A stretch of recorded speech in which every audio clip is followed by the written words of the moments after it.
Hey guys, welcome back to Southern Gal True Crime. If it's your first time here, we're glad to have you here. I'm Dawn, and we cover missing persons, unsolved cold cases, some current true crime in the news, and more. And tonight I have kind of a double case for you. They are connected. And it's from Arkansas from 2020. One person went missing and one person was found deceased. But we'll get into all that. But first, I usually feature a missing person. And tonight we're going to revisit the Amir Ellis case. And I do have a video, the original video I did on Amir. I will link it in the description box. So please, I urge you to watch it. Amir went missing, was allegedly kidnapped, abducted on May 17th of this year. And about a week and a half later, on May 29th, 3 people were arrested for his kidnapping and charged. 2 18-year-olds and a juvenile. Now, since the 3 individuals were arrested and charged with his kidnapping, they placed a gag order on the case. So not much information has come out since then. I do have, if I can get it to work, it's the first time I'm going to try to do a video on here.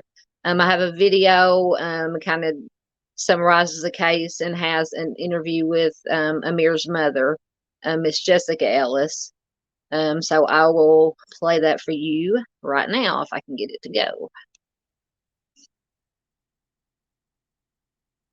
I think could probably, be the key to it. We need to find Amir. Ellis says she did get an update from the police recently, but they couldn't say much due to a gag order being placed on this case. She went on to say she believes investigators are working hard to find out. Hold on. I want to get to the beginning of it. I think it's on the community to help them find clues.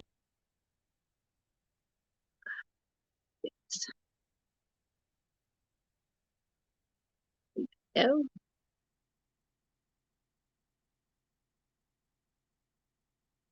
Here we go. All right. This is the beginning of it. But you can't hear it. For her son. Amir Ellis was last seen more than 2 months ago on May 17th. Since his disappearance, 3 people have been arrested and charged with kidnapping. But Amir has still not been found. Today, we caught up with his mother outside that courthouse. Today, we just want to bring about a peaceful gathering for Amir Ellis, just keeping his name and his face and his kidnapping front and center. And so if you know anything, even the smallest thing could probably, be the key to it. We need to find Amir. Ellis says she did get an update from the police recently, but they couldn't say much due to a gag order being placed on this case. She went on to say she believes investigators are working hard to find answers, but now she's calling on the community to help them find clues as to what happened.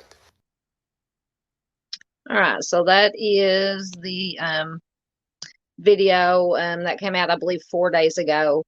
They said they're still searching for Amir, hoping that he's okay, but we'll just pray for the best. So please, once again, his name is Amir Ellis. He was kidnapped, abducted from Hot Springs, Arkansas. I will put a link to this video and to an article in the description box. So please, I urge you to share it, if you will, to help try to bring some closure to his mom and his friends and family. All right, so that is our update on our missing person. So we will get into, see if I can get this to work. Is that the one I want? To our, that's not the one that I want. Oh no. There we go. Okay. There we go. I think I got it. It wouldn't be a video of mine if I didn't have technical difficulties. Okay, so on the left, you will see Tamara Bell-Walker. She went missing on May 5th of this year, or not, excuse me, not this year, 2020. And on the right is Corey Walker Sr., who is Tamara's husband. Now, exactly a month later, on June 5th, Corey was found deceased in his vehicle. He had been, he had several GSWs, plural, to, it just said the upper half of his body. Now, this was in broad daylight in the middle of the street. Multiple GSWs to his body, and his car had crashed into like a telephone pole. So we'll get into that, because that is in and of itself very strange circumstances. There's a lot to unpack in this case. But we will start with Miss Tamara Bell. She went missing on May 5th, 2020 from Little Rock, Arkansas.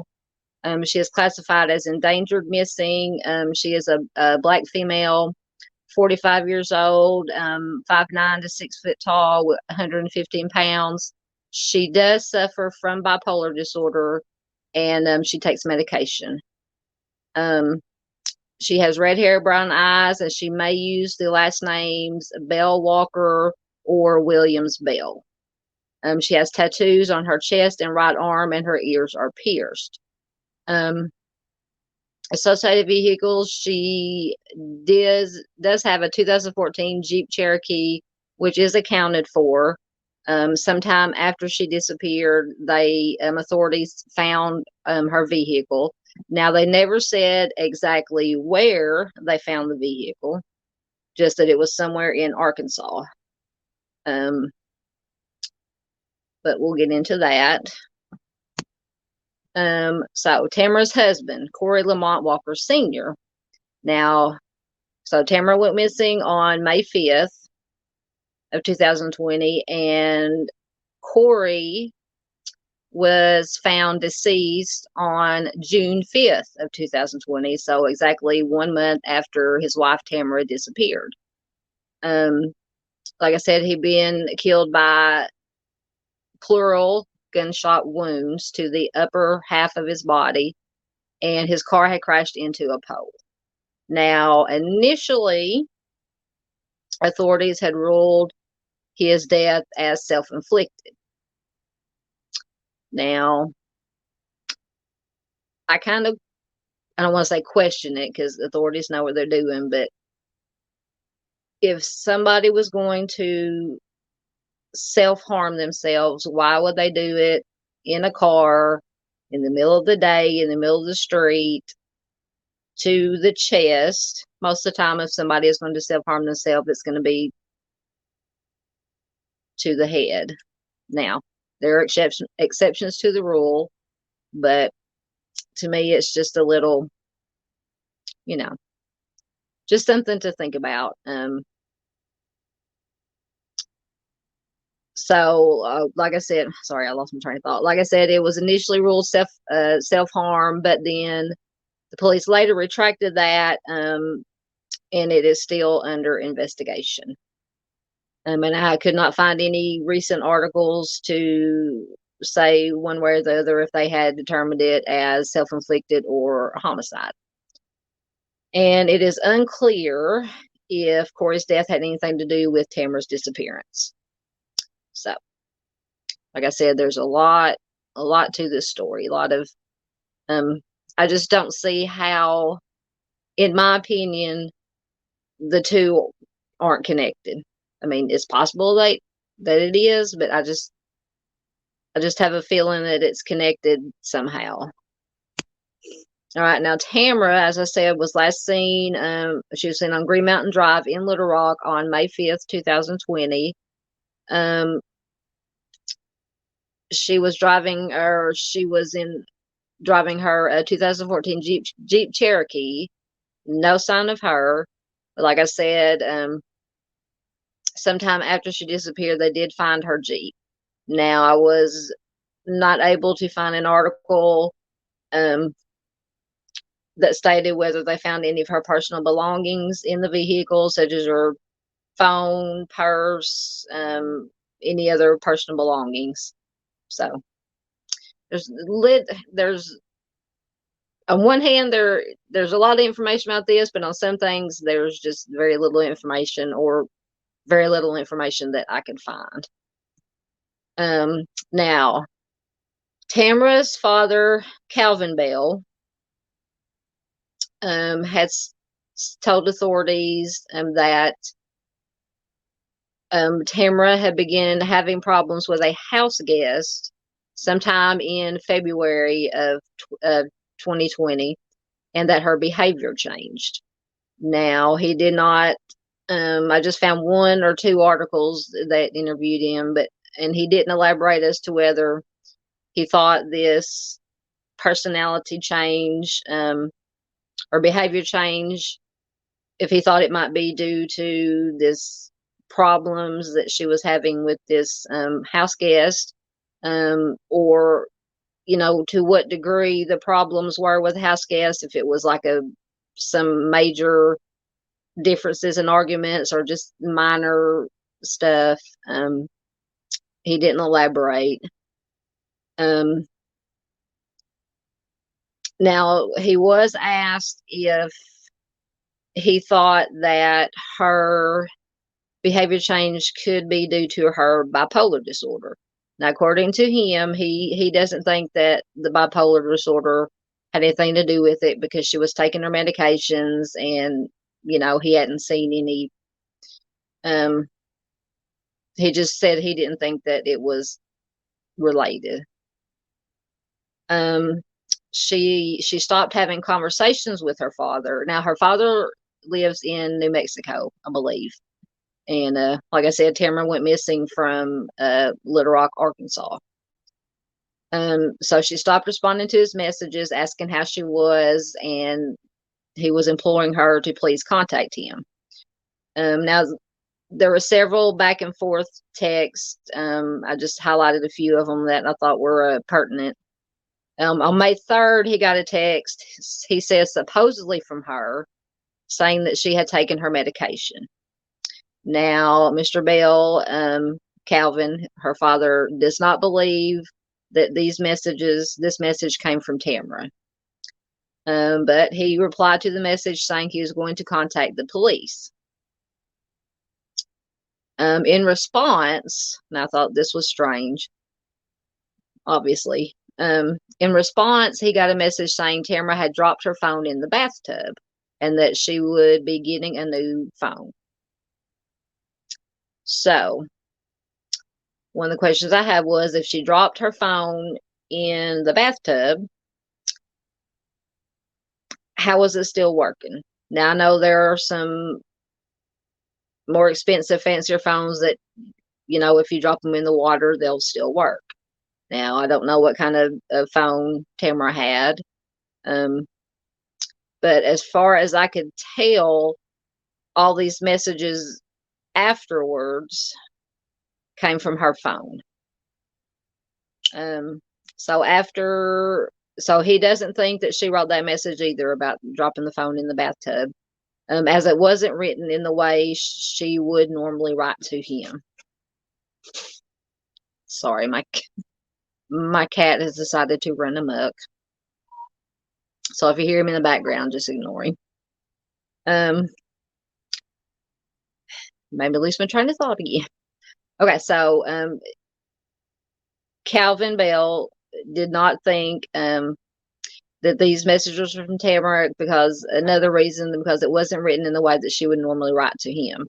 So if you have somebody you text on a regular basis, especially a family member, you can, I don't know how to explain it. You can tell by the way they write the messages, their wording, their punctuation, the tone of the message. You can just tell that it's, hey, yeah, it's from them. Or if something's off, you may be like, it's not really the way that they would text. So he wrote back to Tamara saying that she must call him, or he would assume that someone else was using her phone, and that he would contact the police. So on May 13th, which was his birthday, when Tamara did not call him, he contacted the police and initiated a welfare check and a missing persons report. And I have an article. I don't know if I can bring it up. I'm trying to remember everything that the article said, but the article said that it was highly, highly unusual for Tamara not to call him on his birthday. And she usually called him like very early in the morning, around 5 or 6 o'clock, because she wanted to be the first one to wish him a happy birthday, and that she would call him and sing this crazy, happy birthday song. So that's kind of the icing on the cake that made him know for sure that something was definitely wrong. And another thing that he said that I thought was very, very smart on his part is when he was talking to the authorities after he reported her missing, he asked if, and this, I don't know if I've got to this slide yet, he asked if Tamara's phone had pinged in Kentucky. Now, this is relevant because I think it's the next slide. Let me go and see. Yes. So when police questioned Corey, who is Tamara's husband, on June 1st, he said he had been in Kentucky and was returning home to Arkansas, and he had not seen his wife since May 5th, which is the day she disappeared, the last day that she was seen. And he also stated, which was very odd, that he was afraid someone was trying to kill him. Now, whether or not he elaborated and told the police why he thought somebody was trying to kill him, I could never find that information. It may have not been released. And this was just a few days before Corey's death. So we go back to what Calvin Bell asked the investigators or the detectives if Tamara's phone had pinged in Kentucky.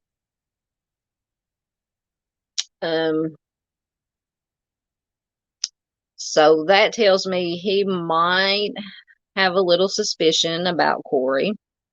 And when he asked the investigators, about if it had pinged in Kentucky, they told him they could not confirm nor deny, and that it was under investigation. So take that as you will. But I just thought that was very, very interesting and a very smart question on Calvin Bell's part to ask that. So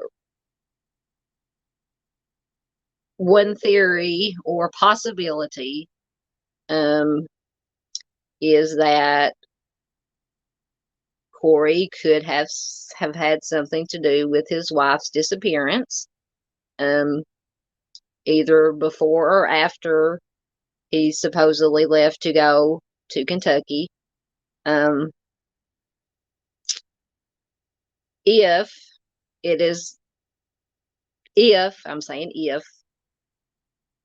Corey had something to do with Tamara's disappearance, and if he did take her life, and I'm not saying he did, this is just possibilities, I would think that he would have done whatever he was going to do to her there in Arkansas, and maybe, for some reason or another, take, because I don't think, it just wouldn't be logical if he did something to her in Arkansas to take her body and take it to Kentucky to do something with it. That just, why would you take that chance of being discovered? And then, if he something happened to her there, why would he take her phone if it did indeed ping in Kentucky? Now we don't know. Like I said, we don't know if it did or not. they would cannot confirm nor deny it. Another scenario is, and it never did say, I could never find why he said he was in Kentucky. I don't know if it was for work, if he had family there. I know he had children from a previous marriage. I just couldn't find the information about why he said he was in Kentucky. Another possible scenario, Tamara went to Kentucky with him. Something happened there, possibly, and she was never seen again. But, and I don't think it ever said when he said he left to go to Kentucky. He just said that he had not seen his wife since May 5th. Now, I don't know if that meant he had not talked to her either. He just said he hadn't seen her. He could have called her, possibly.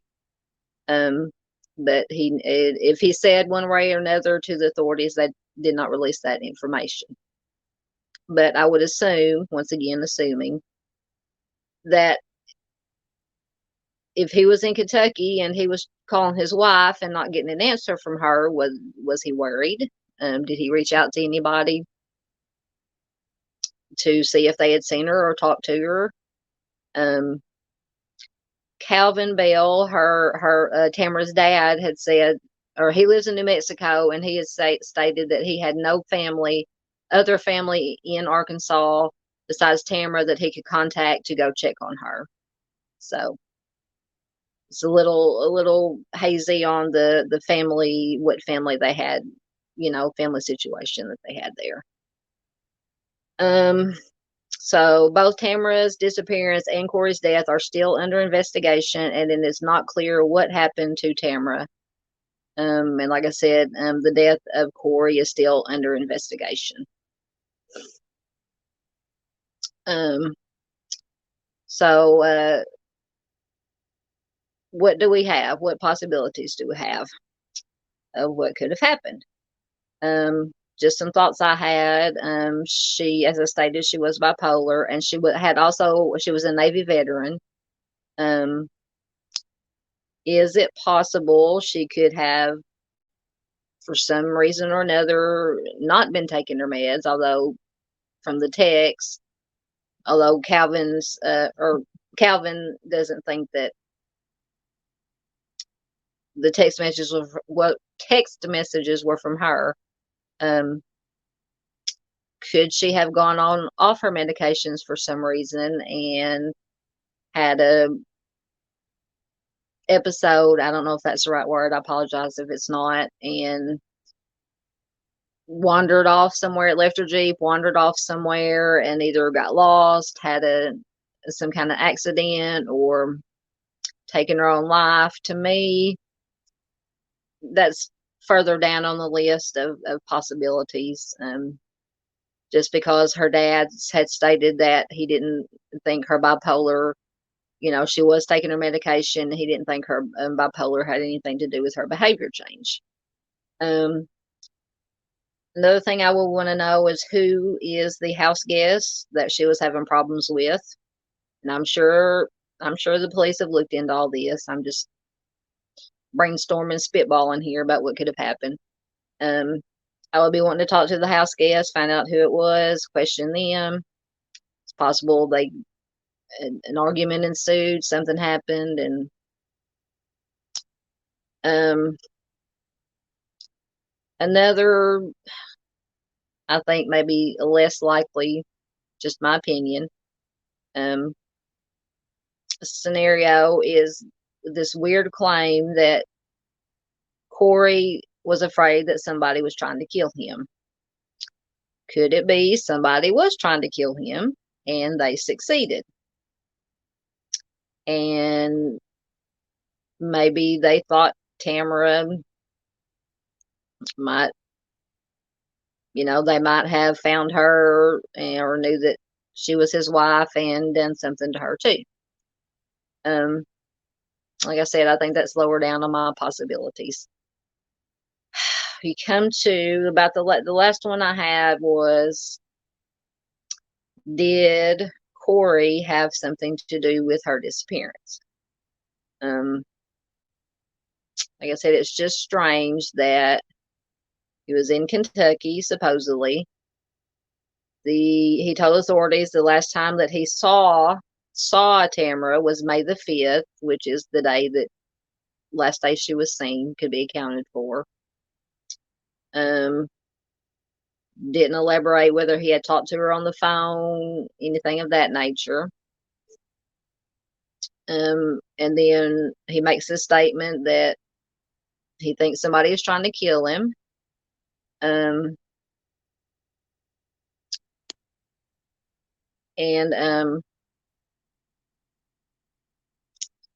it's just, I hate to think that but it happens all the time that, that he would do something to her. Maybe they got into an argument, something happened. He left to go to Kentucky, maybe for an alibi, who knows? Like I said, none of this is proven or anything. I'm just going through the possibilities. He came back to Arkansas, maybe was feeling guilty if he did something, and he did take his own life by using a firearm. And although the thing about that, though, is it said it was multiple GSWs, broad daylight in the middle of the street, so on and so forth. It's possible that if you were going to shoot yourself in the chest, that you could miss and try again and succeed the second time. There's just something weird about that, though. But like I said, it's possible. But anyway, I would love to hear what you think, possibilities that you think happen, something that I hadn't even thought of. I know a lot of you out there, most of you out there are smarter than I am and can probably come up with some different scenarios. So please leave a comment in the comment section and let me know your theories or ideas of possibilities. I will put a link to the article, the interview with Tamara's dad, so you can read that full article. It goes into a little bit more detail about all the text messages that Tamara sent to him. Please do, aside from commenting on the video, please do like and share it. The more likes, comments, shares it gets, it bumps it up in the YouTube algorithm, and gets it out to more people. And that's the most important thing, is to get it out, this information out to as many people as possible, as quickly as possible. Before you leave, if you like what we do here at Southern Gal True Crime, please subscribe, hit the bell so you get notifications. Please check all. I try to upload on a regular basis, Monday, Wednesday, Friday, any one or two of those days a week, depending on my work schedule. But if you hit check the all on the notifications, you'll know when I upload new videos. Please share. If you don't share anything else, please share our missing persons features and our unsolved cold case features, because that's the most important thing that I want to do with my little channel, my little baby channel, as I call it, to get that information out about our missing persons. So I think that's all I got. I hope everybody has a wonderful rest of their week. I'll probably be back Friday with a new video. I got to figure out what I'm going to do next. So until then, please take care of yourselves, be safe out there, and take care of each other. I'll see you next time. Bye-bye.